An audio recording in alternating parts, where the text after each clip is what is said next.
Hey everyone, welcome back to Nurse Crit. My name is Chasen. I'm an acute care nurse practitioner. Let's have a short talk on critical care sedation.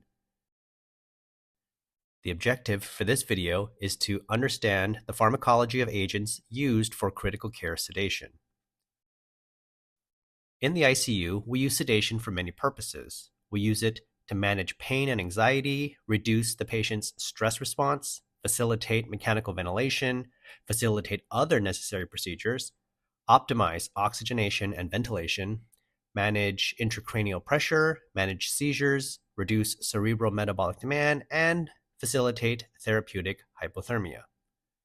What sedation really comes down to is patient comfort. The ICU is a scary environment associated with pain and other unpleasantries. As healthcare providers, we have an ethical obligation to minimize the suffering our patients must experience, and we use critical care sedation to help us achieve this goal. The three main categories of drugs we use for the aforementioned purposes are sedatives, analgesics, and paralytics. I will review several medications individually from each class. The first sedative agent to talk about is Propofol. Propofol is a general anesthetic that we use at lower doses as a hypnotic. In other words, anesthesia generally uses Propofol to render their patients unconscious, whereas in the ICU, we use it to keep a patient lightly sedated so they are still arousable. Like most sedative agents, Propofol binds to GABA receptors in the brain, causing global CNS depression. It's a very useful agent because it has a very rapid onset and a very short half-life. Quick on and quick off is the sine qua non of true titratable medications. You can't really titrate drugs that take a long time to work and don't rapidly clear if you overshoot. Although Propofol is infamous for killing Michael Jackson, we use it safely every day in the ICU because we have strict monitoring in place.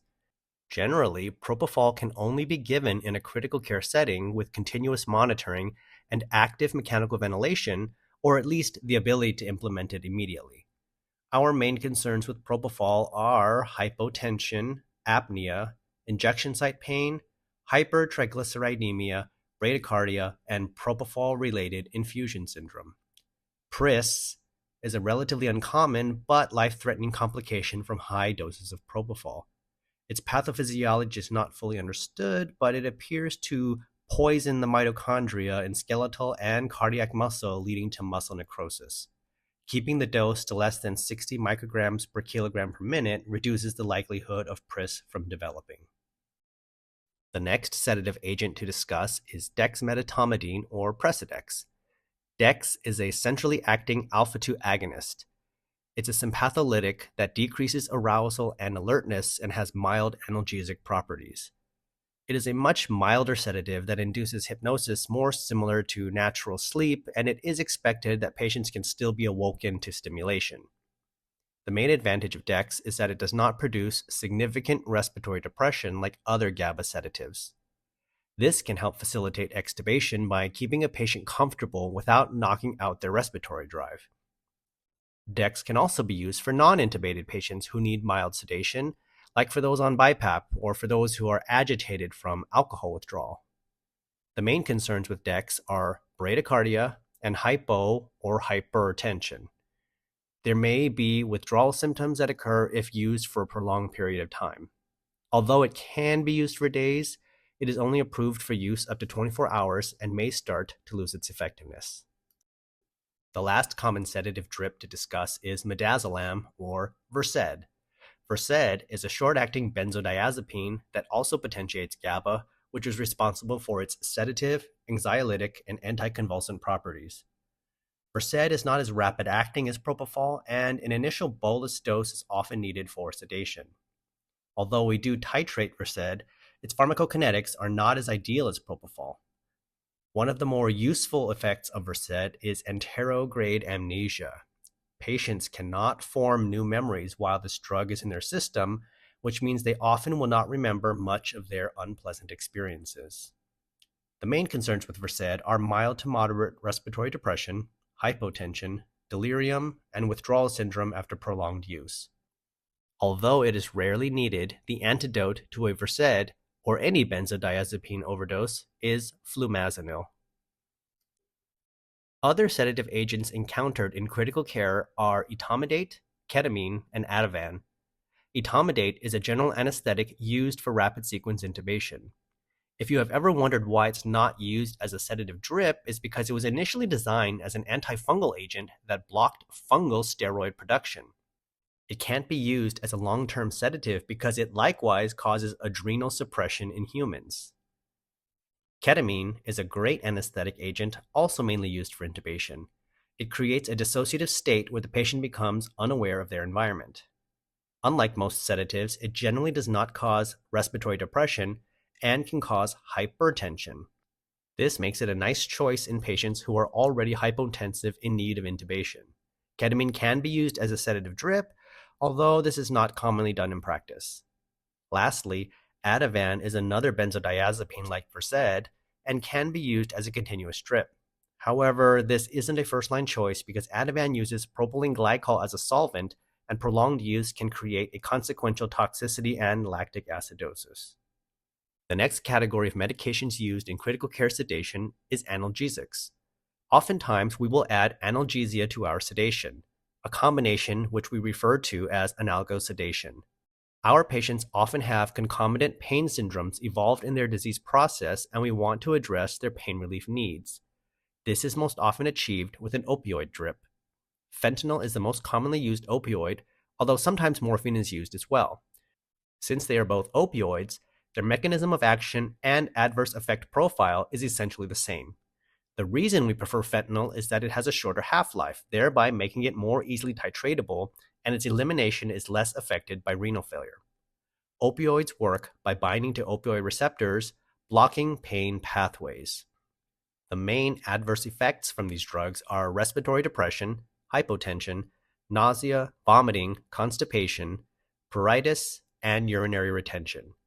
Based on my observational experience, I feel morphine does provide better pain relief for patients, but fentanyl is easier and a little safer to use. In the ICU, it is fairly common to see fentanyl used in combination with Propofol, Precedex, or Versed. Although not used as a continuous drip, IV acetaminophen can serve as an alternative analgesic. Provided there is no acute or chronic liver damage, IV acetaminophen, given around the clock, can be an effective way to manage pain without the use of opiates. Acetaminophen has minimal adverse effects, but may include nausea, vomiting, constipation, pulmonary edema, and Stevens-Johnson syndrome. As long as the maximum daily dose is not exceeded, liver toxicity is uncommon. The final class of drugs used for critical care sedation include the paralytics. Paralytics, or neuromuscular blocking agents, are a group of medications that literally paralyze the patient. They block the transmission of nerve signals, preventing skeletal muscle contraction. Understand that these agents are not actual sedatives. They do not alter consciousness or reduce pain or anxiety, so sedation must always be administered in conjunction with paralytics. It is considered cruel, unethical, and even medical error to administer paralytics without concurrent sedation. Doing so renders the patient unable to move or breathe on their own while being fully aware of the situation.